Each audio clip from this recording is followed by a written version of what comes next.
Okay, so I didn't mean to do that in two parts, but I guess it's just as well. So we were talking about the places in the scriptures where it talks about perceiving, and just talking about how Jesus perceived their wickedness and he perceived their thoughts, and things were hidden from them that they perceived it not.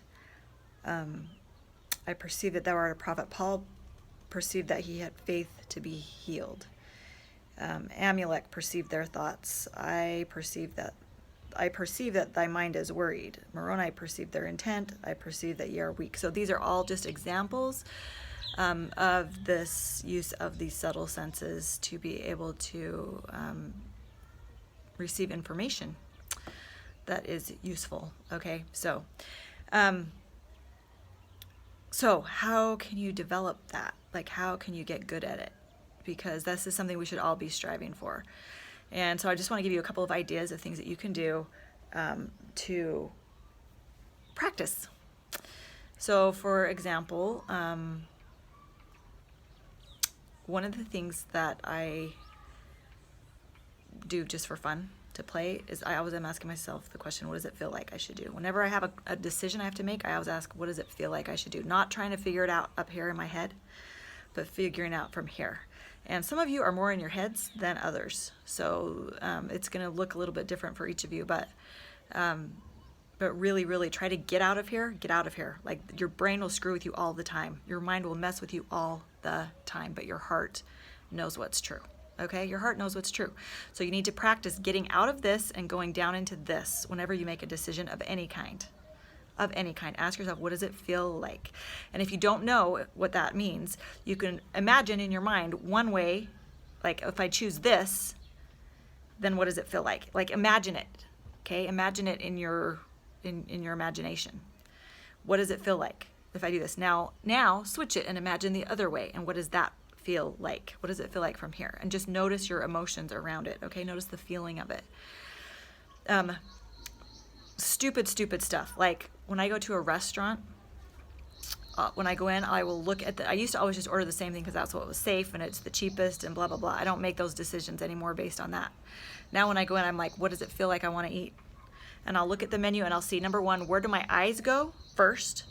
Okay, that's another important skill to develop, is trusting your gut intuition, your first response, okay? Because it's usually the right one before your brain comes in and messes it up. Okay, so I'll go in and I'll say, okay, what does it feel like I want to eat today? And sometimes I am surprised, like most of the time I'm surprised, things that I never would have chosen. But I will order them and I'm so glad I did. It's so useful, okay? And then I will ask, okay, does it feel like I want to take it to go, or does it feel like I want to stay here and eat it? Okay, so it feels like I want to stay here. Okay, now I look around the restaurant, I say, where does it feel like I want to sit? Like, where is my attention drawn? Like, what feels good to me? Like, where, I want to sit in that corner, or that place, no, maybe not, right?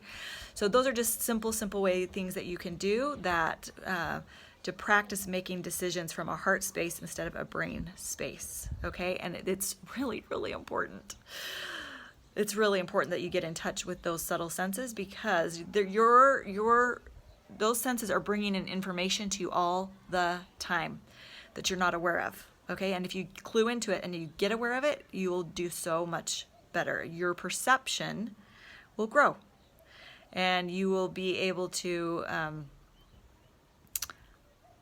You'll just make fewer mistakes, and you'll be more confident in your decisions that you're making. Okay. Another one that is really a dumb thing, but maybe not, because it gives us practice every day. It's like when we are praying on the food. And Dad will just stop and he'll just say, who does it feel like he wants to call on, right? And then he'll play his game about someone wearing a green shirt, someone who's not sitting down. Like, he'll play that whole game, but before he does that, he will just say, what does it feel like? Who does it feel like is supposed to pray on the meal? It probably doesn't really matter, but it gives you a chance to ask those questions in that kind of way so that you can check into heart space instead of head space. Okay, so those are my tips for today. Thanks for joining us on part 2, how to get out of your head and into your heart.